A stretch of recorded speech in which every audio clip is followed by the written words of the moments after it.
We are live. It's the NBA Rundown, runpuresports.com. I'm here with Travis Mangone. It's a Friday. It's your new day, Travis. But guess what that means? That just means more content for the people as we get to go in depth on even more games. Fortunately, it's a medium-sized slate tonight, right? It's not one of those like 13 gamers or something. So what is the size spread? I haven't looked. It's 8.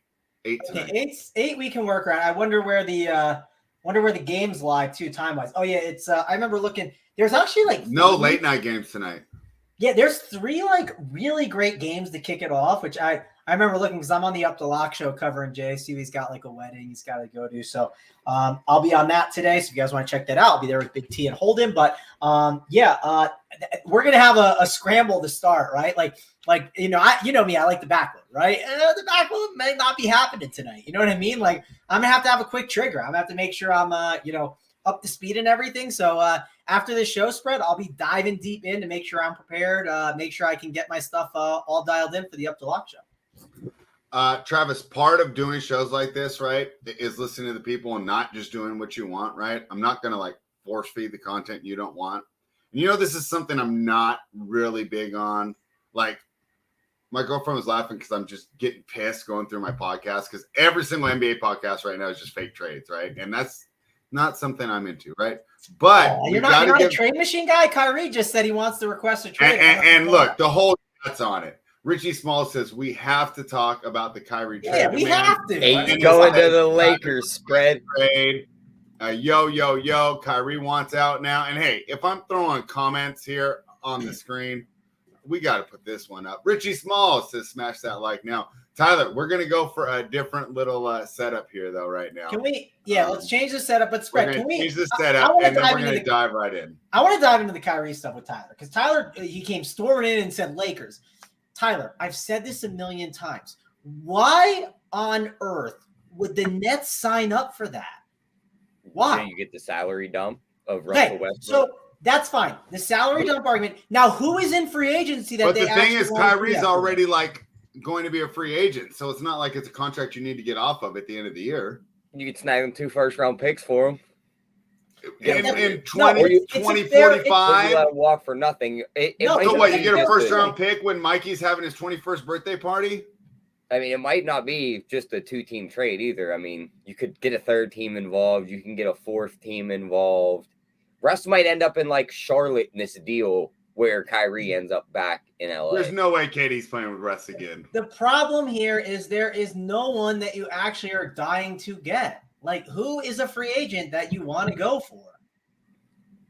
I actually don't know. You guys got any free? Like, I mean, maybe you could make the case Fred VanVleet.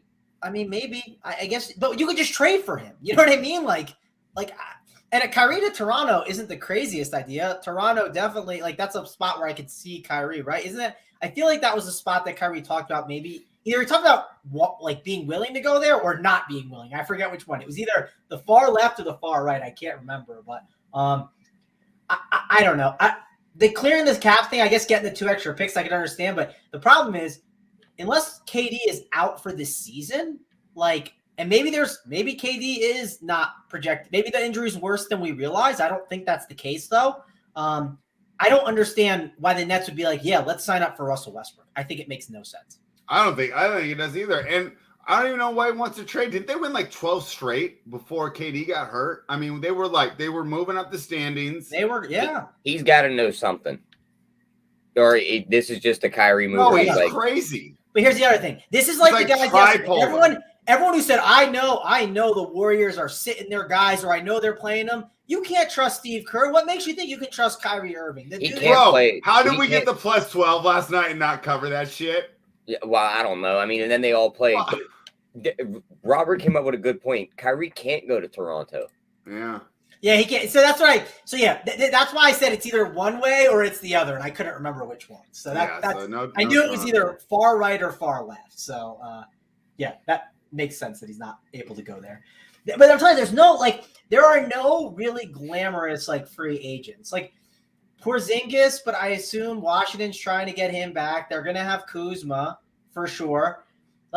The free agents are like Middleton, Vucevic, Draymond Green, Fred VanVleet, Jeremy Grant. And Jeremy Grant got a big offer from Portland that he said he's not taking yet. He's going to consider. Bro, that might end up being a Sprewell deal. Sprewell turned down like a 3-year, $60 million deal like in the 90s or 2000s when it was twice as much money and never got close to it. Yeah. Christian Wood is unrestricted. Kuzma, we know Kuzma, I think, is going to stay in Washington. It makes a lot of sense. It just seems like that's his home now. There are not James Harden, but we know he's not going back there. I mean, unless for some reason, I don't think he's going back there. That would make no sense. Middleton, D'Angelo Russell. I mean, there's no one there. I mean, the best one to me is Fred VanVleet. Like, that's it. Kyrie would fit well back in Cleveland. No, Kyrie doesn't fit anywhere, man. The guy. Kyrie fits one spot, and there's one guy that can control him. Yeah, next to LeBron, right? I mean, other than that, like, how does he add to your team? Notice the Celtics got a lot better after he left. Notice the Cavaliers got a lot better after he left. What does he do besides dribble cool? But did you see that thing at the end of the Lakers-Nets game recently where Kyrie and AD are all hugged up, talking, laughing, walking the half court, and everyone's like, Kyrie's recruiting AD to Brooklyn. It's like, no, you idiot. No. You see what's happening right now? But here's the thing. You have to have something to get something. Here, Tyler, I will give me your car and I'll give you this sweet Run Pure Sports plug. Can I have your car? Does that make sense? All right, now I'm going to call Spread. I'm going to be like, Spread, give me your car. And Mangone's going to take mine and we're going to give Spread like compensation money. And then it all works out. No, it's not going to work out. So here's the thing. If it happens, okay, because I've seen dumber trades in the NBA. If it happens, great for the Lakers. But I don't understand what gain the Nets get from it. I think it's literally just a terrible idea. But I don't know. Maybe I end up being wrong. All right. Are we done? Are we done with the Kyrie craziness? Does Kyrie have a no trade clause? That's the other question. I don't know about that. If he does, then that throws a wrench into everything. It does. If he doesn't have one, I would ship him to Toronto and say, figure it out. Figure it out. Give me Fred VanVleet and I don't think the Raptors would do that. Yeah, you're right. That's fair. I mean, again, this goes back to Spread. This goes back to the argument because I just did it where I said, "Oh, let's do this because it's beneficial to this side," and the other side's going to say no, just like the Nets are going to say no to the West. Now this one's interesting. No, because they have the ammo, they can get them. I don't think so. Even in those Marcus Morris fake trades, I mean, Fred VanVleet, it was like Marcus Morris and like 2028 picks. Like, give him Kennard, give him like 6 players and a couple picks. But why would Brooklyn do that? You guys are looking at this from both angles and not just putting Kyrie on the team. Anytime I talk trades with you, Spread, you're always thinking like the team we're trading from needs to stay where they're at. This team is now, if they trade him, they're going into tank mode. They're not going to be like, oh, we're still going to win a championship. We just traded our second best player. Well, if they traded for like OG Anunoby or Pascal Siakam, you don't go into tank mode when you have Kevin Durant on your team. Let's at least But if he's out for the season, if he's not coming back for 3 months. If he's out for the season, we don't know that. So let's more likely like KD just told Kyrie he didn't like the brand of incense they're burning, and now they're not friends anymore. Yeah, I mean, I don't believe anything till it happens. We the people, I'm very skeptical. I'm a skeptical person by nature, except for aliens. I believe in aliens. The other thing when it comes to the Kevin Durant thing is we don't know if he's hurt. So if he's hurt, yeah, of course, that changes things a bit. But I mean, again, I would just be like, okay, like, so what if we get Westbrook? We get an extra couple of picks, whatever. We at least have a chance to compete this year, and we will compete. Like, we will. Like, if you have KD healthy, you got Kyrie. I don't think KD wants to play with Russ. He hated that experience. Yeah, no kidding. Why would he? Who would actually want to play? If it's like a Russ KD, like Capella, the only person is someone who sets picks. And there's going to be a third team involved. Yeah, we'll see what happens. I mean, we don't know what's going to happen.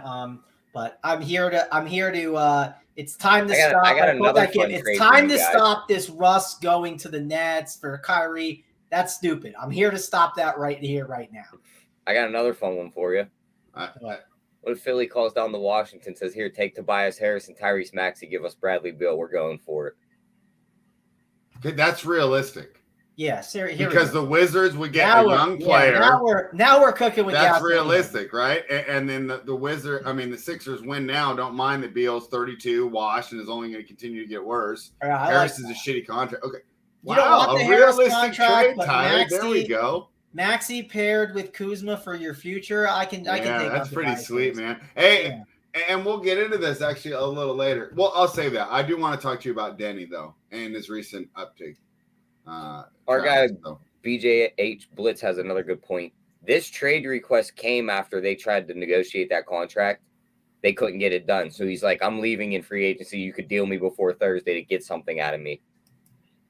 Any team that calls is going to ask him, like, are you resigning here? The moment he says no, they're hanging up the phone. They're going to be like, okay. And I guess now it makes it more realistic.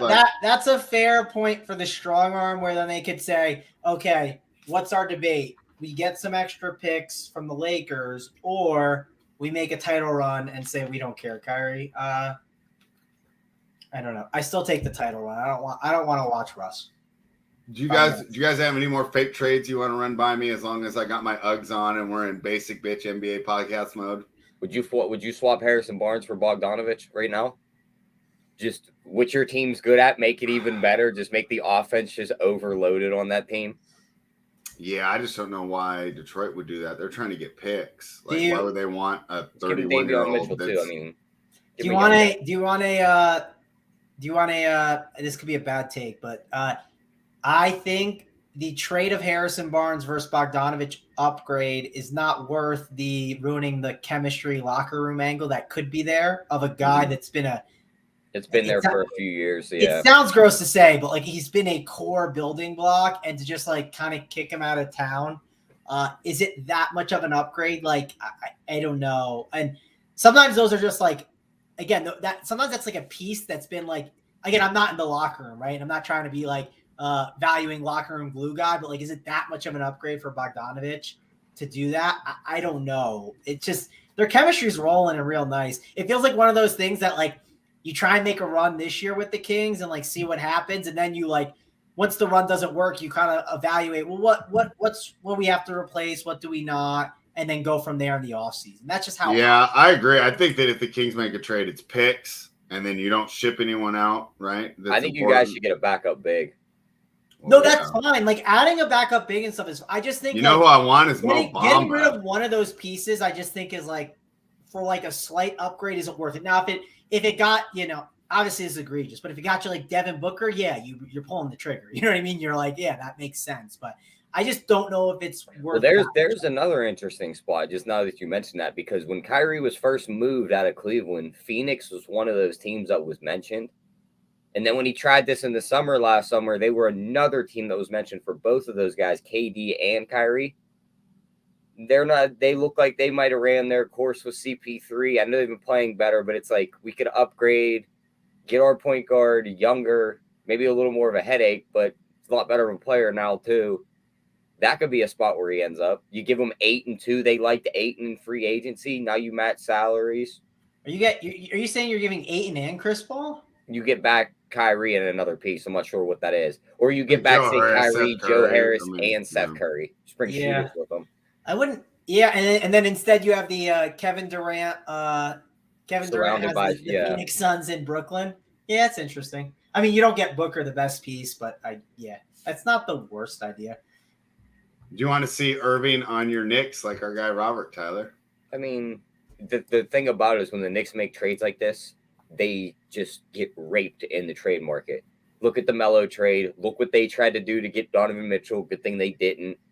It's just they're going to overpay for him, so I say no. Like, if you could get him for, like, if you kept Brunson, Randall, Barrett, and just that core in pieces, and it's like we could bring Kyrie in for, like, quickly, Grimes, Reddish, and a pick, I'd do it. But there's no way that gets done. Yeah, I think the best idea for the Knicks is to just keep grinding in the regular season so they can get outed in the first round and I can make some money on whoever I bet against them. Let's do that. I like that idea. All right. Are we done with fake trades or you guys got some more for me? Yeah, I'm done with fake trades unless Tyler's got more cooking in the machine over there. We We should do a basic NBA podcast trade thing soon. I would be in. I'd be down. Spreads All like right, I would do it. I would actually. I'll listen to some of them. I mean, it's like D&D listening to Nate Duncan. We're disconnecting Spread's mic from that show because he's going to cut off every take and just be like, "This is stupid." that might be a good. Richie You might Small need that says on the your Pelicans would be a nice spot for Kyrie. I just don't like. Why would you mess up CJ McCollum, Ingram, and Zion? Like I don't think you would have to get him there though. They have 15 first-round picks. I would. They are the elephant in the room with any trade rumor. Like, that's a good point. Why do you think Kyrie like fits in that situation really well? I mean, I don't think he fits. I can't answer because I don't want to get kicked off the trade podcast. All right, let's keep moving. We got like 8 DFS games, and I got things to do. So okay. The Charlotte. I have to watch show to make sure I'm ready for. We gotta get through this slate. We gotta get through this NBA slate. All right. To be fair, I didn't start this. The Charlotte Hornets are +1 in Detroit taking on the Pistons. The total is 240. Tyler, I'm going to start with you. Detroit Pistons had their game canceled because they got stuck in Dallas. Remember, you saw that huge snowstorm and you couldn't believe it, right? So they missed that game against Washington on Wednesday night. What's the Hornets' most recent game? Is the most recent one where they got stomped by the Bucks, or they played? No, they played last night. And how did that one go? They lost to the Bulls. Oh, okay. Yeah, I didn't watch one of that at all. So talk to me about the Hornets and the Pistons, Tyler. Yeah, I mean, back-to-back for the Hornets. Looking at the injury report, doesn't look like anybody's really out. I mean, just the normal Cody Martin's out. He was out yesterday. Corey Joseph's out on the Detroit side. Total's 240. These teams aren't going to play much defense, but that's a lot of points. I don't want to take an over. I'll take the stab on Detroit at home, though. I mean, they could win games at home. It's basically a pick 'em. Bogdanovich is going to get any shot he wants tonight. I like his threes prop over 2.5. I think they could win this game outright, so I'll take Detroit. All right. Tyler likes Detroit. The total seems pretty high to me, too. What is your thoughts there, Travis? Yeah, I actually just pulled up, so I just kind of ran some stuff to see, hey, first look wise, what on earth are we looking at here? And DFS-wise, I mean, Alec Burks, he's been a kind of a staple, it feels like, over the past week or so of just kind of playing with him in that starting lineup at 5-1. I think he's another good play here today. Bogdanovich, I don't think has a bad price. Again, this matchup against Charlotte is a good one, right? And this is a pretty good matchup for guys that are like stretch fours that can shoot a ton, maybe gain some extra rebounds. So don't mind him there. A guy that I've been playing a lot of is old Mason Plumlee. Plumlee has been good to me. Played him last night. I mean, the team didn't cash, but he played him a couple weeks before. I played him a bunch, and he's helped me win some decent amount of money. He just always comes in under owned at the center position, and he's going to be against Detroit. Typically, we like to target centers, right? I mean, the guy at his price tag of 6'7" just puts up straight between 35 and 45 every single night. So solid, consistent guy. Has that decent upside too, where if you get a guy in that 6K range, it can get you 45. That's huge, especially when people are paying 10K for a James Harden who goes for maybe 52, right? So I think it's a pretty good spot for Plumlee at his price. Like him, LaMelo Ball is going to pop up a little bit today. He's going to be one of the studs that you have to make some debates between.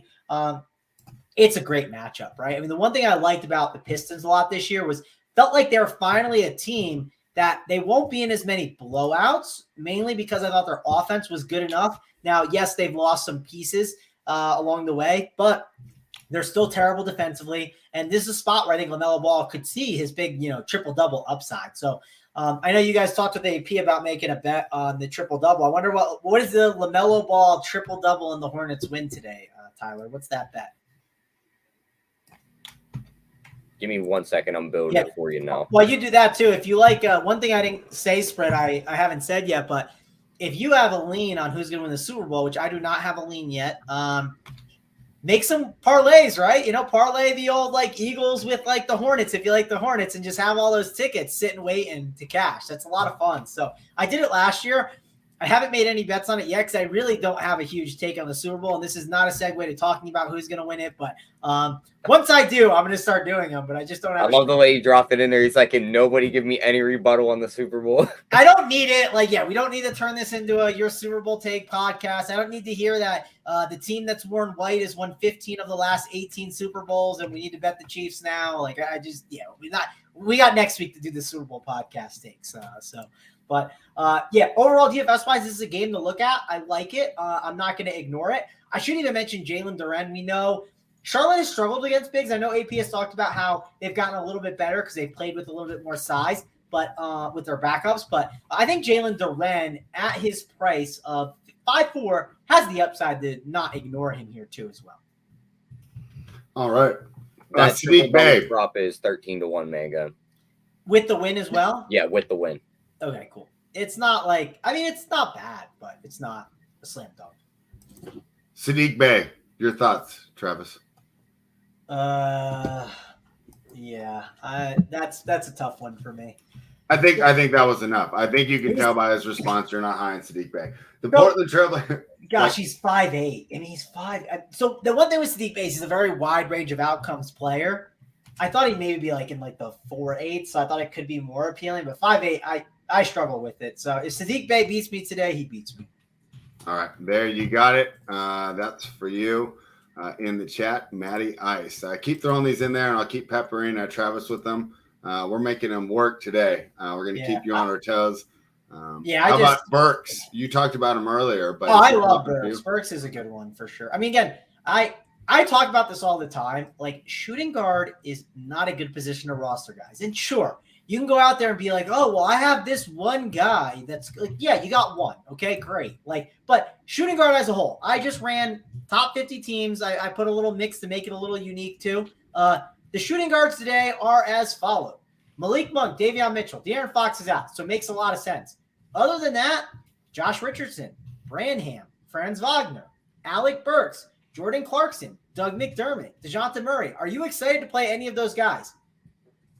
Not exactly. And if Alec Burks is the first guy besides the Kings that you're excited about, I mean, again, it's not a great position. So that's why I understand why Alec Burks is a pretty good. Isn't Monk going to be super chalky then after you read those off to me? Monk, Davion Mitchell will. I mean, those Kings, right? No De'Aaron Fox. It's a huge bump. So those will be the guys. But and Spread, this is where like when I say to people like they're like, I don't understand why like they look at the position and you're like, man, like how did you just not play Malik Monk at shooting guard? Well, it's like, well, he's not 100% owned, right? You know what I mean? Like other guys get rostered. That's why again. Josh Richardson is going to pop up, like Branham, like these really terrible options because, again, shooting guard's not good. And when you want to spend up at other positions, like when you want to spend on Joel Embiid against the San Antonio Spurs, well, what ends up happening is you need to pump position. So, like, yeah, it's shooting guard's not a great position.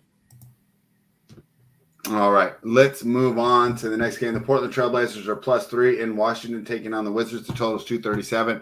Two teams headed in the right direction. The Wizards have won 6 in a row. Of course, they got a little extra rest because they were supposed to play the Pistons on that Wednesday night in the game where that horrible blizzard, Tyler, right? One of the worst storms you've ever seen in your life, kept the Pistons from being able to travel home. So Wizards have a little extra rest. I wonder if that sensed their momentum. They've won 6 in a row.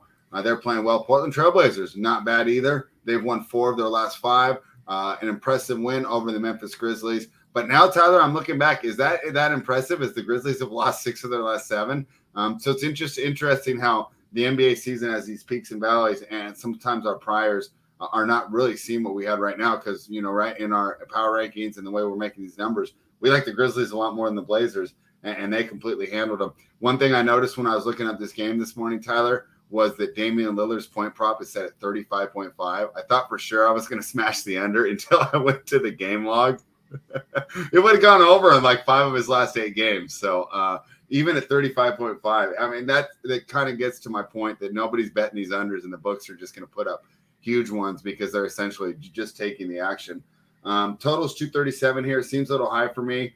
Trailblazers average 114 points per game. Wizards average 113. So, of course, I haven't put the projections on the playbook yet, but my guess just from knowing those numbers off the top of my head that it's going to spit out an under here. And I haven't done the projections, so I don't have a strong take on the side. Can you talk to me about the Wizards and the Blazers, Tyler? Yeah, I think I'm going to side with the home team here, Washington. Just like you said, they've been playing better. I don't think that little bit of a couple days off stunts them here. Dame's going to go off. I mean, Washington can't really cover guards. Beal ain't playing no defense. Monte Morris ain't staying in front of him. So he could have himself another big game, but I think they have more pieces on the floor that could do well. Nurkic looks like he's out till the All-Star break, so I could see Porzingis double-doubling in this spot. helping them to a win, grabbing like 12 rebounds, hitting a couple threes. This performance double, him to double when they win plus 230. I kind of like that.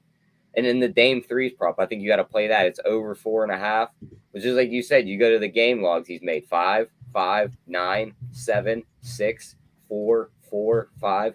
And he shot 13, 12, 9, 15, 11, 13, 13, 12. So the volume's there. I'll take a shot on that over 4.5 if he's going to give me that amount of shots. So I think that's going to be my plays in this game. Washington, Porzingis double and win, and Lillard threes. Travis, to me, this is an interesting game, and I'd love to hear your guys' thoughts on it because it's two teams that I don't rate that highly. But when you sort in their recent performance, they're popping, right? You know, I mean, over the last 5 games, 2 of the best teams in the NBA. But like I said, teams I don't really believe in, but they're playing each other, right? It's not like a situation where it's a team I really like versus a team that I'm not sure about. What do you think about this game between the Blazers and the Wizards? Yeah, so what's the line on it? Okay, Wizards. It's -3 for the Wizards, the total, 237. Yeah, obviously a good total. I mean, these first 3 games have great totals that you want to target DFS-wise. Betting-wise, I'm trying to think through how I want to handle it because I do like that Rui's gone because it gives Denny more minutes, and I'm a big Denny guy. So, I do think DFS-wise, I'm going to like Denny a little bit. He's not going to pop that much, but at 5K, don't ignore him. I think he's a pretty good option.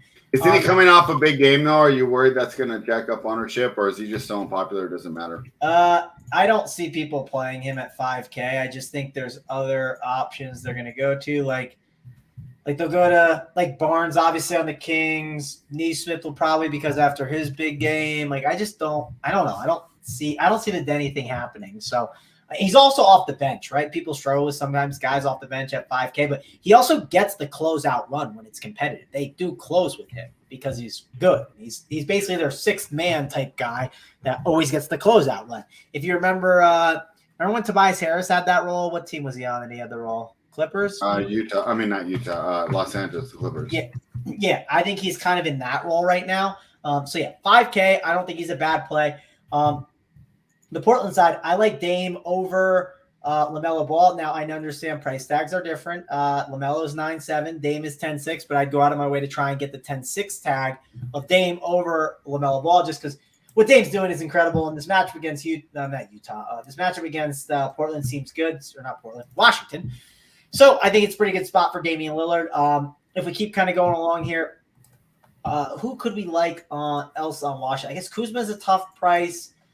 I know Porzingis at 8.9 has the upside. Like he'd easily get you 50 plus, so I don't think it's the worst idea. Gafford is 4.8. You could argue the Portland matchup's good, and he has the upside at 4.8 to get you 50 DK points. He showed it against the Pelicans, so there's definitely options and filler pieces in here, but it is tough. I know people are talking about Simons in the chat. Simons, I don't hate at his price. I think he could be a decent shooting guard option that you could shove in there if you'd like. But there's like a lot of like plays that I don't mind filling out with my lineup and like getting pieces of, but they're not like jam in plays. You know what I mean? So if I had to pick, top spend would be Damian Lillard. Cheapy that I really like is Denny. He's not going to pop in projections too. So it's kind of that like not going to pop in projections play would be Denny. Wouldn't hate the Gafford idea if you wanted to do that instead of Denny. But yeah, overall, this is definitely a game that you can't ignore. And Jeremy Grant's going to pop up a little bit too, but he does have a floor that's a little concerning for sure. All right. So you answered my main question. I wanted to talk to you about Denny and seeing how he's flourished since they traded Rui.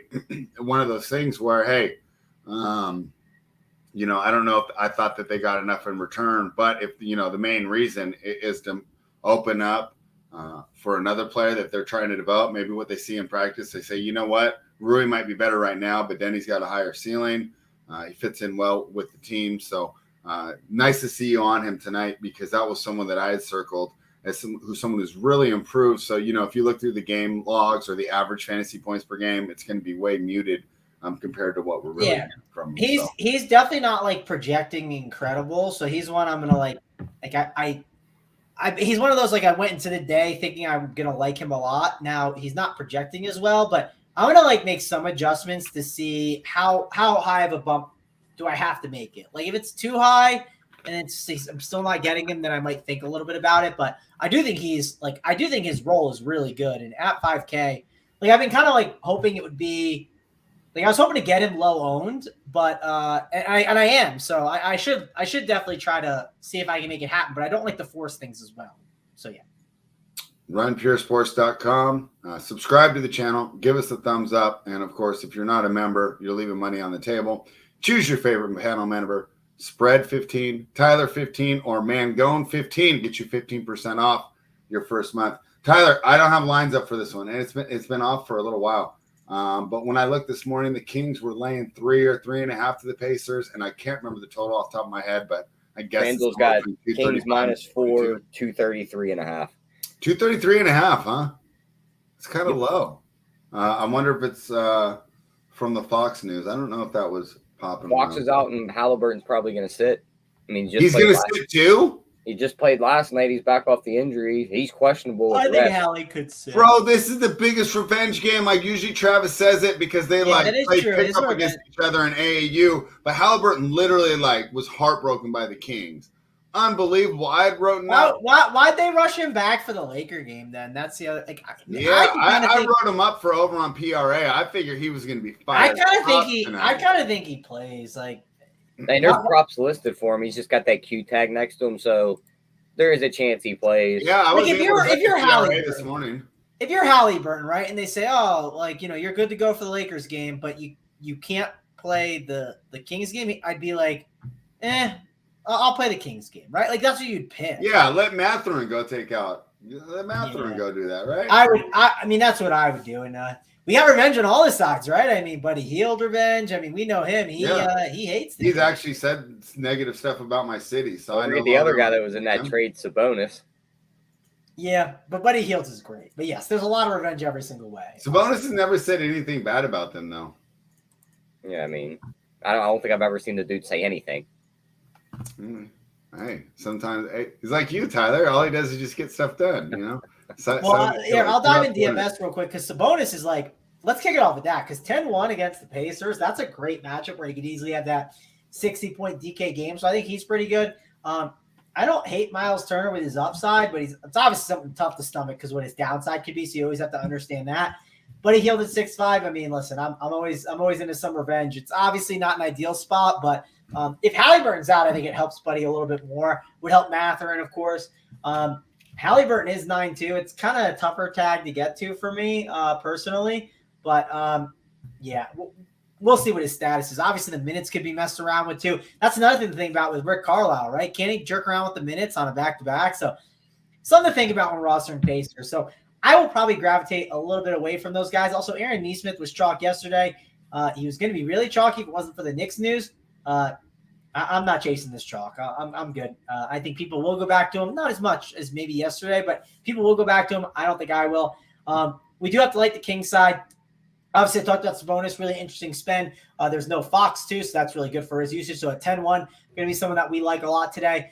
You got to like my boy Kayvon Herter. I do think he's going to get a little bit of a boost here. I think everyone's going to look at Davion Mitchell and look at Malik Monk, and for good reason. They are really great plays, and I'm going to have exposure to them. I'm going to have them in my content. But don't sleep on Kayvon Herter as well. I think he's a pretty interesting option. I think Keegan Murray could have a pretty good role here, too. When you take out a starter like a De'Aaron Fox, couldn't you see them maybe sliding over, like basically making sure they close with Keegan Murray? Like I think that could secure his role up for the close even more with a starter like Fox out. Just depends how the game's going too. Obviously, sometimes you could see these smaller pieces like Keegan Murray. They could be better with the De'Aaron Fox, and then when the Davion Mitchell slides in there, it could really mess him up with some of those younger players. So that's another thing to keep in mind when thinking about rostering. But again, I don't think it's the worst option to go to. This matchup against Indiana and bigs against them can take advantage. So I think he's in play. I talked about Harrison Barnes a little bit, but overall, it's going to be one of those days where you look at your lineups and you say, okay, I'm getting between 1 and 3 Kings on my team, sometimes even 4, and for good reason. So you're going to want to like these guys. Just going to have to think about how you play them. Tyler, talk to me about the side. I'm a little conflicted here. I'd like for us to win. I was worried against San Antonio, and we got the cover. Now we take on Indiana. This is an important road trip for us, and important game for a couple of the players on each side. If you're going to bet this on a side, what do you like? I think if Halliburton's in, I got to take Indiana. I mean, I know Sabonis is in a great spot to have himself a big game, but with him back in there, I mean, they looked good against the Lakers. they lost the game on an AD buzzer. They looked good until they were up by 10 in the fourth quarter and blew the lead. Yeah, but you guys could do that same thing in this spot. The Kings aren't like a dynasty. So, yeah, I could see that. But if he's in, I'm taking the Pacers. I like the over also. I think they push this ball up and down. Are you taking the money line or are you going to grab points? I'll take the money line. Didn't keep the 4 points. All right. Tyler's taking a stand there. Anything more on this game before we move on? That's it for me. All right. They logged me on a bookmaker, but I believe the next game on the docket is the Suns and the Celtics, right? Yep. Celtics minus 9.5. Yeah, the Celtics were minus 9. And what's the total? It's only like 220, huh? 220, right on the dot. Yeah. So, I don't know what to make of this game. The Suns let us down the other night, Tyler, right? C-Dome got the win, got the victory lap. He got the win by a mile. He got to sit and just go to bed in the third quarter. What, they're up 30? Yeah, unbelievable. So I'm sure his girlfriend was happy about that. We got 2 teams in this game coming off of back-to-back. Well, not back-to-back, but blowouts in their last games. Yeah. One on the good end, one on the bad end. So, yeah. But for a letdown spot for the Celtics, I don't see it. I do believe in the bounce back for the Phoenix, but the line appropriately says that. I mean, 9.5 is 9.5 is a lot. Yeah. So I don't love this game from a side perspective. I haven't punched the numbers yet, but 220 seems low. Boston Celtics average like 118 points per game. So you're telling me that Phoenix isn't going to get 102? Right now, I haven't put the numbers in, but my guess is the projections are going to tell me to take the over. I'm not sure what to do at the side. What are your thoughts, Tyler? yeah, I think I got to take Boston or pass for me. I mean, could the Suns keep it close? Yes, but I think Boston either walks them off the floor or, yes, maybe the game plays close, but I'm not going to back the Suns here. CP3 and those guys could keep it close. I just see Tatum and Brown, and I see one guy on the other side that can cover him, and that's Bridges. He can only stop one. What about Cam Johnson? I don't think he could stop either of these guys. Well, no one can stop him, but we're talking about put reasonable defensive. Yeah, so I don't think it's happening. I think those two go off again. I'm on Boston. I'm punching these in right now. These projections are going to tell me to take Phoenix. You got to be kidding me. What are your thoughts here, Travis? My thoughts are, like Tyler said, Boston or pass, DFS-wise, no one. Let's keep this thing moving. Wow. See, that's how we're going to get through these long slates. It's just not. This game's Our not. guy Cedom's in the chat spread. Suns money line. Is that Drake as his avatar? Yeah. Yes, it is. Damn, he must get hella girls. He puts Drake up there. He's not even – wow. Toronto Raptors -8 in Houston taking on the Rockets. 225.5 is the total. The Raptors, of course, I'm surprised they didn't come up. Well, they kind of came up, right? They're the ones that all the fake trades are swirling around. And why not? Probably one of the most disappointing seasons, I would say, Tyler, right? Without injury. They've had a lot of injuries. I don't know. I'm just saying it's not in and out of that lineup. It's just not for a good period of time. You'll lose a guy for like 3 games. He comes back. You lose another guy for like 5. Yeah, that's true. Okay, and OG Anunoby's out of the lineup right now. The point is that this was a team that was supposed to have the depth at the wing position to be able to overcome those things. They're disappointing. They're out of the play-in right now. So all the trades are swirling around them. How do you think that affects the team? They're laying points to the Rockets. All I'll say is, right, we talked about this before, and this, credit my guy Josh C. at Punt School for giving me this. If you're going to bet the Rockets, just take the first half. Don't deal with the end of the game. But here we go. Raptors, Rockets, 225.5. Very simple here. Right into the performance double, Siakam double and win plus 280. Okay. They're going to win the game in my eyes. Center smash the Rockets. The Duke could walk into 10 rebounds. If you don't like him, you can go Precious. Precious has a double listed up here and win it plus 200. Somebody's going to feast on the boards against this Rockets team spread. So I like that. I think Siakam's going to be our guy. 25 and 10 incoming. Oh, man, I think these projections are going to tell me to take Houston, too. I like a lot of dogs day. That's not that crazy on Friday night, though. Travis, how do we approach this from a DFS perspective? Please tell me. We got some Şengün action. Yeah, I'm spread. I'm on your side with the projections. Not so fast, my friend Tyler. I think the Rockets plus 7.5 is a good number. You take out 2 guys that just play ball at the YMCA and don't play defense, and Jalen Green and Kevin Porter. You get Eric Gordon, and I'm not saying Eric Gordon is this incredible basketball player, but if you get him giving you his best effort and being the ball handler of the night, that's probably pretty good and better than having Jalen Green and Kevin Porter Jr. just not doing anything on defense. So I'm in on the Rockets a little bit. Also, this is kind of like what I talked about with Ann Edwards spread. We take the ball out of Kevin Porter Jr.'s hands. We take the ball out of Jalen Green's hands, and we give it to Şengün a little bit more. That's something I'm interested in. Like, that's going to make them a better basketball team. So sign me up for liking the Rockets plus 7.5. I do think it's going to be a competitive game. Love Fred VanVleet DFS-wise. I think it is priced tag at 8.3K. Got to keep going back to the well on him. One thing that's been pretty good, obviously, for the Raptors as well is no OG Anunoby helps make these games a little bit more competitive, right? And that's going to make it more of a track meet. That's going to make it where Fred VanVleet has to do more offensively, right? So I think that's pretty good. I also think that this Precious Achiuwa run, it's been great and all. Do I want to pay 6-1 for him? Probably not. But it's hurt Pascal Siakam's usage and kicked it over to making Fred VanVleet the guy more. So like this spot, like I said, for Fred VanVleet, I'll be going back to the well on him. Had him the other day. I'll have him again here. Chris Boucher at 4-1. That's a little like deep 150 lineup dart play that if this game gets out of hand one way or another, I think Chris Boucher could see a lot of run and have a pretty big game. So like 150 lineups, I wouldn't completely X him out of your pool. I think I just move him up a little bit, see how much you get him on your teams and call it a day. Also, Scotty Barnes at 7-1. I wouldn't, or 7-7. I wouldn't completely ignore him. He's not someone I'm jamming on my teams, but if I got him as the last piece, I wouldn't say no to it. So let's go over to the Rockets side. So what's the injury news again? It's Jabari Smith is questionable, right?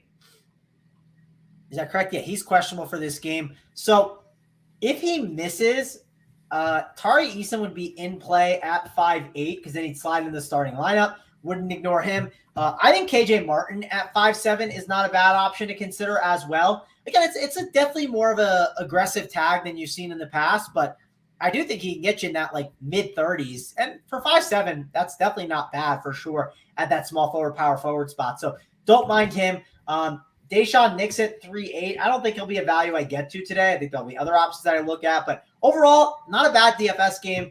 Definitely one that I'm going to be considering getting some exposure to. All right, that should be a lot of fun there. And I'm loving the Şengün praise. Travis, great performance so far. I'm loving that. You and I picked out the same players. There we go. Well, we'll see in the next game. I have a very strong take on how to handle the next one. You want to go straight to you then, and then Orlando Magic are +4 in Minnesota. I want to hear what Tyler says first. Let Tyler go first. Let's hear what he says. Timberwolves laying 4 here. Total 229. Travis, we kind of been looking at the same things because you sort by since January 1st, right? You were reading off the stats to me before the show, and this Timberwolves team has been very good, kind of what we expected in the preseason. Of course, that all correlates with more usage for Anthony Edwards. He's been a stud. And Tyler, he didn't make the All-Star game. As much as I think my guy Fox was snubbed, I think Edwards was probably more deserving than Fox. Probably the biggest snub out there in my mind. Maybe I don't think Edwards was. What was Anthony Davis do? Going to show up and show off the new clothes he was wearing on the sideline? Averages are better than Ant's right now. Listen, I'm a big Ant guy. I don't think he was a huge snub. I mean, It's just one of those things where, like, your fan. I think Edwards is playing better than Paul George right now. Yeah, that's who made it over him. So in all these exercises, you can't just say this guy should make it. You have to take someone out. One of the things to call out is like I'm until we change the award to like what you've done, like you do have to earn some respect of getting to it. Like I think next year he gets there. Like he'll earn it. Like that's all. I love Ant, but it's like it is. My kickback on your AD. Oh, what was you going to show up in street clothes? You do realize Zion's a starter in this All-Star game, right? Okay, and that's stupid too. Yeah. I'll take him out then, and we'll put Fox in. Let's go. All right. Just stuff the game full of guards. Again, if you want to play the award the correct way, then let's do it the correct way. But the way it's played is you've earned and for instance, like Ant didn't get this one, but like when Ant's like in his like 15th year, maybe he doesn't deserve to get in, he'll get in one, and it'll balance itself out. Maybe it will. Tyler, the whole reason I was setting that up is, number one, you haven't been a believer in the Timberwolves, even though the recent stats show that they're a really good team. And number two, it seems like a default night for Ant Edwards props, right, to go ahead and make the statement that he was passed over. What are your thoughts on this game? Yeah, a little nervous. By the way, Travis just kind of put this on a plate for me and was like, Here, you do this one first, because I feel like I'm getting a lot of counter arguments once I give my take on this game. That's what we were here for. Skip Bayless just texted me a thumbs up. There's that Q tag on Rudy Gobert still. If he's out, maybe take a shot on Minnesota. Maybe Ant does nuke here, but if he's in, I got to be on Orlando here. They have the bigs to slow everyone down. Ant's not going to get to the hoop on this team as easily. Paulo's going to have his way against this Minnesota team. So I think Orlando can win this game outright. All right, and that's you know what? It's tough for me because these are two of the teams that I've really liked to back so far, right? We've been high on Orlando, right? So, all right, Travis, he set it up for you. Put it on the tee. Go ahead, knock it out of the park. All right, Tyler, this is so easy. You do not make a wager yet, right? You sit and you wait and you say, Rudy Gobert, is he in or is he out? Once you get the news, you're either a Magic fan or you're a Timberwolves fan. It's just how it works. And I'll admit, I've ran a little good. Like, there was, like, part of the stretch I missed making the bets where, like, Rudy did better. So, like, there's a little bias there. But the Magic are playing pretty well. And, like, I don't know, man. I think the Magic could easily pull off this win. But I want Rudy just out, right? Like I want him out. I want him in for that angle. And then if not, I'm going on the Timberwolves side. If there's no Rudy, well, what's going to happen? Ant is going to drive in that lane. With those big men down there, they're going to have a lot more struggles rotating because Ant's going to drive in and then he's going to kick it out and then there'll be the open threes, right? So overall, I don't think this is a bad spot for either side. Like, I feel confident that I will just wait for the Rudy Gobert news and I'll be in or I'll be out. That's just exactly how I'm handling it. And we'll go from there. So I know you have to wait on it. I know you can't make the bet right now, but that's just how I bet this game. And I bet it the other day, right? I saw Golden State. I said, oh, Rudy Gobert out. I said, all right, I'm in. Timberwolves time. Like, that's just how I play it. So DFS wise, obviously if Rudy is out, which I thought he was going to play the other day, he's been questionable a bunch. I don't know what's going to happen with him. It's an 8:00 game. We also probably won't get this on time. So he'll be locked into a lot of stuff. Man, Naz Reid at 4.8 would be very enticing. Kyle Anderson at 5.7, I would like him. McDaniels at 4.7, I wouldn't mind him. Ant Edwards at 9.9. I talked about how we don't love shooting guard and small forward in general. Yes, there are those Kings values today, but Ant Edwards at 9.9 is not a bad spend up to get a little bit different, especially if Rudy Gobert's out. If Rudy's in, you could still get away with Ant, I think, as a contrarian spend up for sure. So I think Ant Edwards is in the conversation for me as a spend. Spread, I should tell you this. I'm going to the Timberwolves Nuggets game on Tuesday. I already bought the tickets and everything. Do I go buy an Ant Edwards jersey and put the jersey on for the game? Or do I just, go out there in the Run Pure gear? What should I do, Spread? Should I go on the Run Pure gear? That's what I thought. I was going to go out. You have to. Yeah, I was going to wear the Run Pure gear, call it a day. I was wondering if I should do that or actually wear the Ant jersey. But I have to buy one. So I have to go out of my way to get one and get it sent. It's a whole, I don't know if I felt like doing it, but one day I'll buy myself an Ant jersey. But anyways, Magic side, it's Franz Wagner's not the worst idea at 6K, but like, again, I don't play him that much. It's just, I could see in this matchup though, again, 230 total, I could see him being okay. Paolo Banchero is the intriguing one because his price has really dipped down to a very low range of 6.8. Again, wide range of outcome guys, but has the ability to win you a tournament at 6.8 at that price tag and put a 40-plus DK game. So I think Banchero's in play, not a priority. More of those, again, like kind of falls onto like a last piece thing. Let's say I decide to play like Ant Edwards. If I have Ant and Banchero together and I have all these values mixed around it, I wouldn't hate it completely. Or it could fit like a nice little Banchero could fit like a nice little balance build if you decide to go that route today. So overall, there's plays to like in this game, but we need the Rudy Gobert news. That's going to be super important. It just came up. Right. Well, I mean, it's just other trade news, but nothing big. It's just the Hornets made a statement. They're shopping basically all the veterans on their team to anybody that wants them. So Plumlee's probably going to end up a backup center somewhere else. Would he help my team, Tyler? I think that's a good backup center for you guys. It's just, it all depends on what you guys give up for him. You know what I mean? If you get him for pennies on the dollar, that's great. Like, you didn't give up anything. You didn't mess up any rotations. He comes in, just plays the backup center. If you give up a key piece for him, then it's different. All right. And then one guy I didn't hear Mango touch on in this game. Point guards absolutely nuked this Orlando team. D'Angelo Russell's been shooting the hell out of the ball. He could have himself a nice game here, score 25 points, hit 5-6 threes, grab you 5-6 assists. I think he could have himself a day here against Orlando. What do you think, Travis? Sorry, I got a lot of messages. You said who against Orlando? D'Lo, yeah. Yeah, he's not the worst idea. He's like one of those guys in the mid range that has like the 50-point ceiling. You have to understand you can land it in the game where he gets you 23.5 DK points and you feel like an idiot, but it certainly can happen.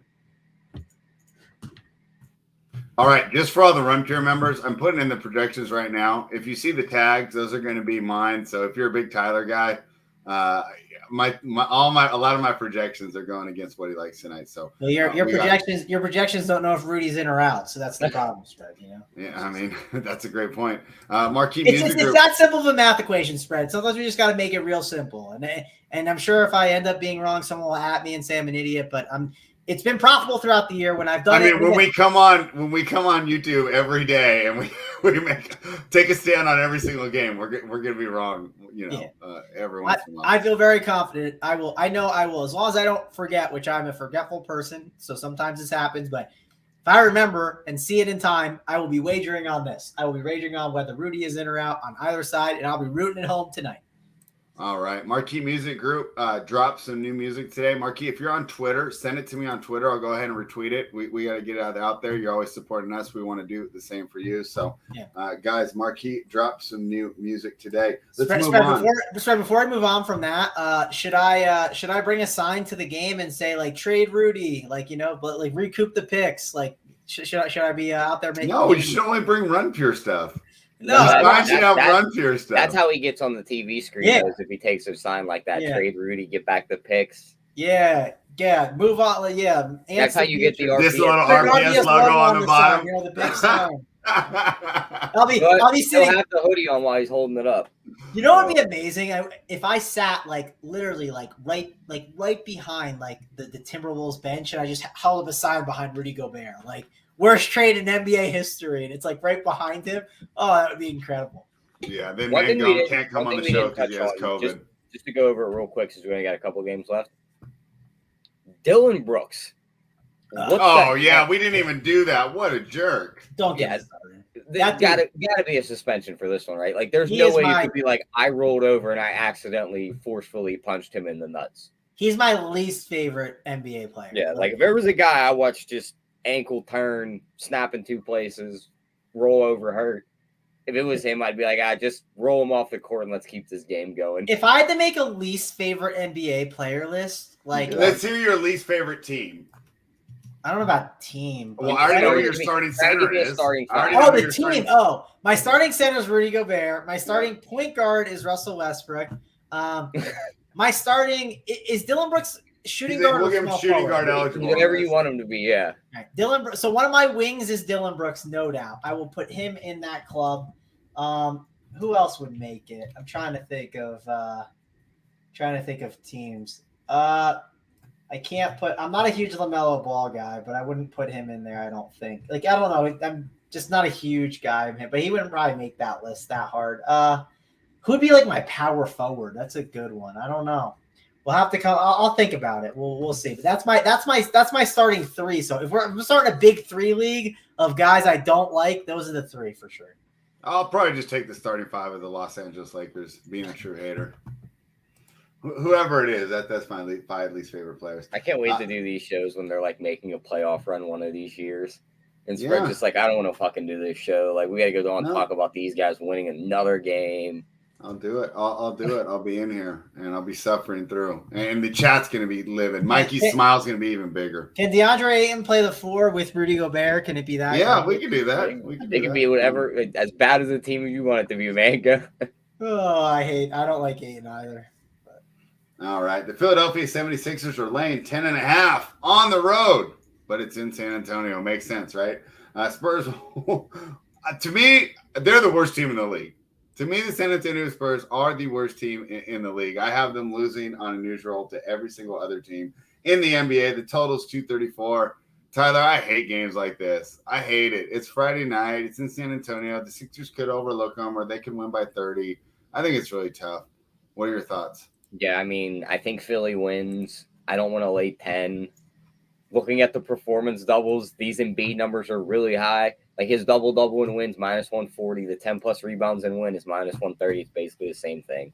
35-plus points and win, +132. That's a lot of points for a +130 in a game where they could easily blow them out. Harden's are 12-plus assists and win, +160. 4+ threes and win, +225. That's probably the most intriguing one for me is his threes. Which one? Say that one more time. Harden to hit 4 threes and they win +225. Okay. Because I can see him just being like, I'm not driving to the hoop today. Let's huck up some threes and get out of here and get to the strip club. So do they have strip clubs there? I mean, it's in They Texas. have like 2 top. It's in Texas. You know, he knows people. He'll charter a flight somehow and get down to Houston. Yeah. Visit all his old friends. Yep, he'll get down to Houston. So I think they win. The game could be a little closer. But then you look at the guys out for the Spurs. Trey Jones is out. Sohan's out. Langford's not as important, but like those two guys I just named are key, quote unquote key pieces for the Spurs because they're starters. They play a lot of minutes. Now they're out.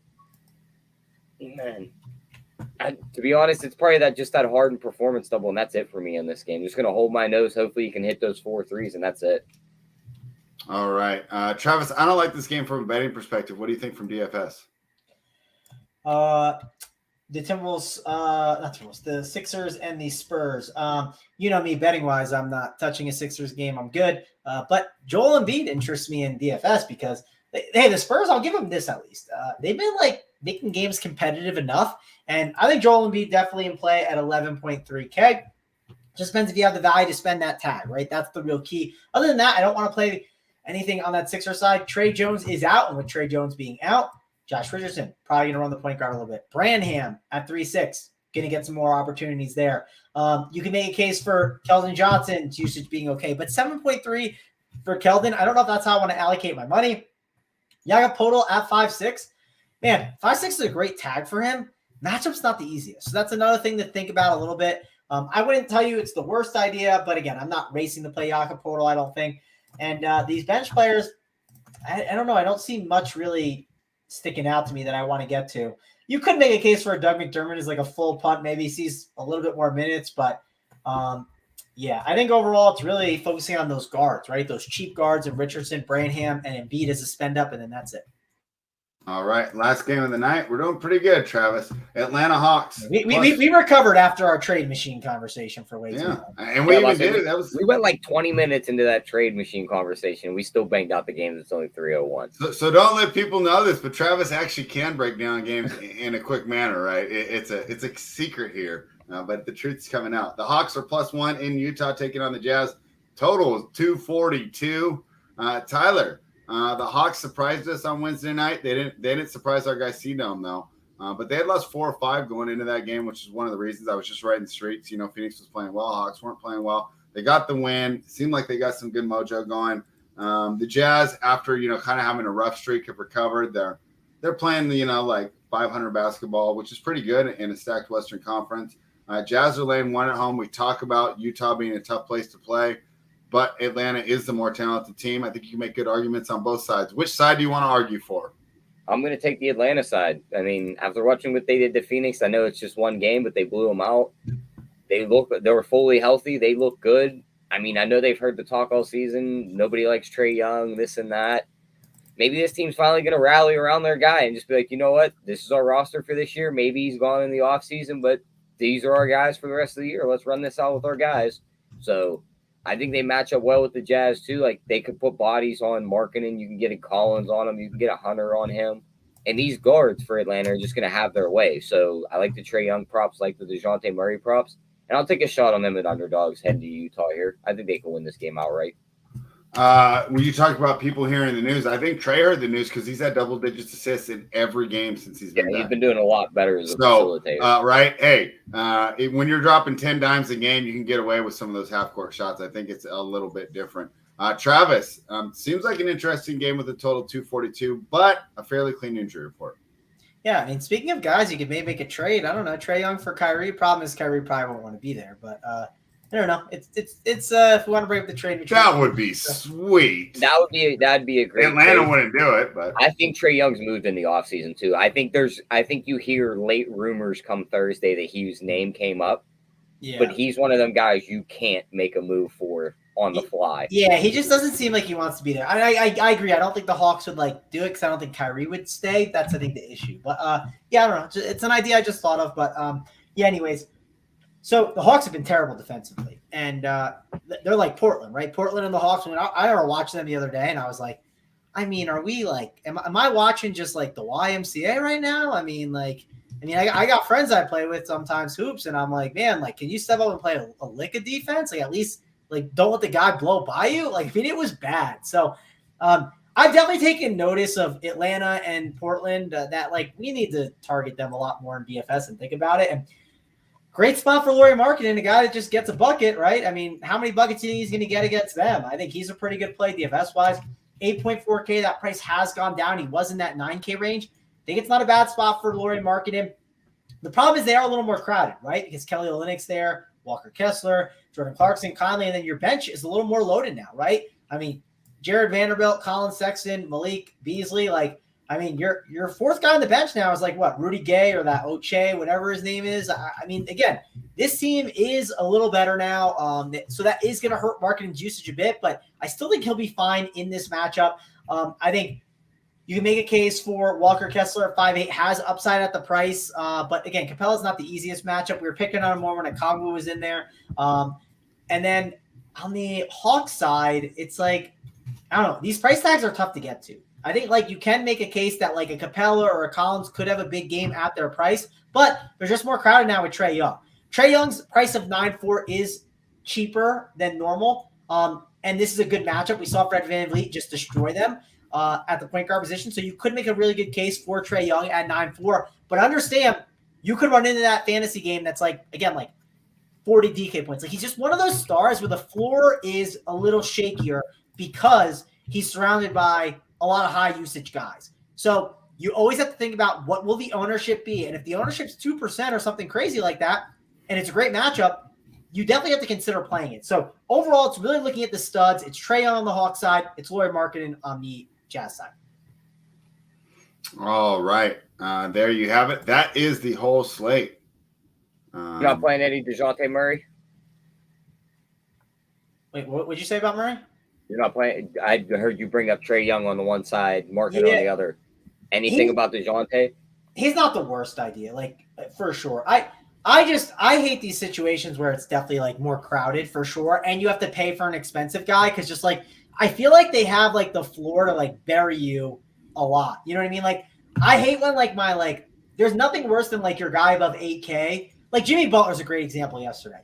When a guy like Jimmy Butler is at 7.4, goes for 23 DK points, it just buries you. So I do think a lot about what their floor is, and I think about it based on the ownership. The one thing to call out is shooting guard. Everyone is spending down, so spending up is not the craziest idea, especially with it being that Utah matchup against point guards, and he is technically a point guard. You know what I mean? He does play that shooting guard role. You're not drawing a better defender. When you're out there, it's Clarkson and Malik Beasley covering you. Yeah. And the one game they already matched up with each other this season, Murray did have the better game than Young. Yeah. Murray went 26, 6 and 5, 11 for 20 from the field, to where Trae Young went 22, 4 and 9. Yeah, and that's the issue. It's one of them gets there and maybe nukes, and the other one does terrible. It's hard to get them to both hit right. And I'm not saying you're playing them together, but it just shows that they eat into each other more than I think people realize. Especially with Bogdanovich there now too. At the start of the season was whoa, they can eat together. It's when Bogdanovich wasn't there, and now that he's there, it just messes it up. And looking at your hypothetical Kyrie for Trae Young trade, the salaries are identical. It's 37.0 on one side, 36.9 on the our Atlanta can get way more than that for Trae. Spread's get me out of here. He's get me out of here. No, but hey, as long as we're doing fake stuff, our guy BJ, this is an unlikable team. Although I disagree on Kawhi. I don't think he's unlikable. But Kyrie, Russ, CP3, and Draymond. Yeah, that's funny. I will say I like Draymond more than others. I do too, but I can understand why people hate him. Yeah, the leg kicks he's had in the past were a little suspect, but he's for instance, Draymond Green is a guy, like, if you're, like, suiting up, you want him in your corner. Like, If when he's you on the suit other up, side, you hate him, though. yeah. On the other side, you hate him. If he's on your team, you love him. Dylan Brooks, he's on my team, I hate him. He's on the other side, I hate him. Just get out of here, Dylan. I don't want you on my side. All right. There you have it. It is time for the best bets. Tyler, this is going to be fun when we do these projections after the show. So just so you know, we're opposite on a lot. But tell me where you're going with your best bet for today. Yeah, this is a tough slate. I'm probably just going to default right back to that Toronto game. I think they could beat the Rockets. Maybe the Rockets keep it close like Mangone said, which might help me out on the Siakam prop. But I think he doubles in this spot and they win. Give me the Siakam double and they win plus 280. Oh, cool. You're not going against the projections there. I like that. Travis, we're gonna double up you. We want the best bet, and then I also want your best spend up for tonight. Okay, I want to talk to Luis's question. He said, Mangon, you liked Van Vliet. He got a full squad. What's the difference between Van Vliet and Murray? Can you break that down? So I think the one thing that I think matters with Van Vliet is, like, I kind of talked about it before. I think Precious is really cutting into Siakam's usage, and I think it's really all funneling to Van Vliet. Like, that's just how it feels. My one big worry with the situation with the Hawks versus the Raptors is the Raptors are missing OG, and OG does matter. OG is also really good defensively, and what happens is that allows the other team to score a ton, and it just turns into a track meet, right? So when OG is out there and he's able to play really good defense, he gets those stocks, and that helps them, like, pull away from these teams like the Rockets. And also his usage is pretty good. And then also what else that slides that into is that puts Chris Boucher out on the floor a little bit more. And Chris Boucher is terrible defensively, which helps that second unit keep the game close. So I think that plays a little bit of a factor in it. I just think Siakam is not the same right now. That's just my worry that I've noticed right now. Also, Murray, like I said, the Bogdanovich thing being there. If Bogdanovich wasn't there, that's a pretty big high usage guy that then you would need to find a secondary ball handler. For instance, great examples last night. Karis LeVert doesn't feel like he's going to affect the starters as much because he's off the bench, right? And what that does is that just turns Karis LeVert's off the bench role where he's running the offense. It slides that to Mitchell and Garland a lot more, or Ricky Rubio has to pick it up. So it's really about identifying who those ball handlers can be in those moments. And guys just play differently in different spots. And like I said, Precious is playing really good and is just dominating on those boards. We really like Siakam when he's in that role as the point forward and as that, like, big man where he can eat because he's got the ball in his hands a lot as the point forward, getting those assists, grabbing those rebounds, and putting up the ball in the basket. He's just not in that role as much with Precious stealing all of those rebounds and everything. So, and also OG helps space that floor a bit. When you have OG in there versus Precious, that packs the paint a little bit more. And that's why we segue right into my best bet spread. My best bet is if Rudy Gobert's in, you bet on the Magic. If he's out, you bet on the Timberwolves. It's that simple. Wait for the news. I'll be on the Lock Show. I'll talk about it there also. But you know me, I hate these guys who just pack the paint and make things miserable. There's nothing worse than that. And it just messes up stuff. So my best bet is the Magic if Rudy Gobert is going to be in, and if he's out, I'm betting on the Timberwolves. All right. I didn't want to go against Tyler on all the sides that we're opposite on. So it was a good breakdown. Yeah, I agree with you there. Yeah, I think one thing to talk about, and this is like a great example to think of with all basketballs, like they only play with one basketball, right? Like that's one of the issues. Like if I'm playing basketball on the court with Big T and Titletown and JSU, you know, I know my role. I'm a jabroni, right? You know, as Travis Kelce says, like I'm going to sit there, I'm going to catch some rebounds, I'm going to assist a little bit more, not going to shoot as much. But, you know, if I'm playing basketball next to Holden, do I want to watch Holden shoot up a bunch of threes? You know what I mean? Or do I want to be the guy, you know, out there? I got to do a little bit. How many shots you giving Holden before you're just like, screw it, I'm just going to hold this ball and this game's on me now? I don't know. I mean, Holden's probably not as bad of an example. Mikey's the better example, right? Because Mikey is your classic. First of all, if you like, say someone asks you, what's your NBA comp, right? Is like a hooper. Mikey slid into the coordinator's chat and goes, I'm like James Harden. Like, all right, I already know you're just a chuck. Like you literally think you're James Harden and you're not, Mikey. I'm sorry. But yeah, so Mikey's a better example instead of Holden. We'll retract that statement and we'll say Mikey. Yeah, after I see Mikey shoot like an absolute just paint peeler, I'm done. I'm done letting him do that. There he is. He's in the chat. I'd love to see it. He's been in here all week. He's been getting spreads blood pressure. I'm so happy Mikey's here. I didn't know if he was. Nazify says Mikey said, Mikey, we'll play. I'm happy to play you for sure on the slab. We'll definitely talk. He might not be there. Oh yeah, he's got a. Yeah, he's going to the Situations engagement party. Travis, I'm putting it forth now. I want to get a 2-on-2 going as well as the 1-on-1s because I can't shoot, but I'm really confident in my screen setting ability. So I'm trying to get a 2-on-2 tournament going as well. I'm excited. We're pushing hard for the 2-on-2 tourney. Yeah, we want some 2-on-2. Mikey, if you want to do 2-on-2, find yourself an opponent. I'm in on that as well. If you want to mix it up. All right. My best bet for the night, I'm going to go ahead and go under in the Portland Trailblazers and the Washington Wizards. I think a lot of the early games, the totals are too high. And I'm a pretty basic model, right? That I build. So, of course, when you combine the two teams' average points per game against each other and you add in, the points they give up and it's coming out 5 points lower, of course, I'm going to go ahead and take the under there. Could Dame blow me out the water? Yes. But when these totals are this high, it could be, all it takes is one little dry spell and the under gets home. Once again, Mikey, right? He's feeding off my pain right now. We did get Kyrie news. Brooklyn's Kyrie has not shared a list of preferred teams, but he has maintained an interest in the Lakers. LA is expected to be among the teams that'll explore a possible trade to the Nets. So, nothing to see here. They said Dallas is going to give phone calls too, which that could be interesting. Luka is gonna kick his ass. Dinwiddie kind of makes some sense. Send him back to Brooklyn. Yeah, he'll sign up to play with Kevin Durant. Yeah, and then spread before we have Mangone give the words of wisdom. We started this on Wednesday. We talked about Jaylen Brown with C-Dome as my guy from DFS side. He had a pretty good game. I said AD was my guy last night. He had a good game. I think I'm going to pencil in DeJounte Murray as my guy for Friday. I know it's only one ball. We talked about that in Atlanta, but this is the Jazz. It's a 240 total. I think he's going to go a little bit overlooked. Mangone says they're spending down at shooting guards. I'll go up today. I think he nukes this Jazz team. Tyler's been doing pretty good finding us. I don't know. Does that count as mid-range there? Upper mid-range? It's just not there. It's just guys are not going. It's like right below elite, but they have elite. Who did you say again? DeJounte Murray.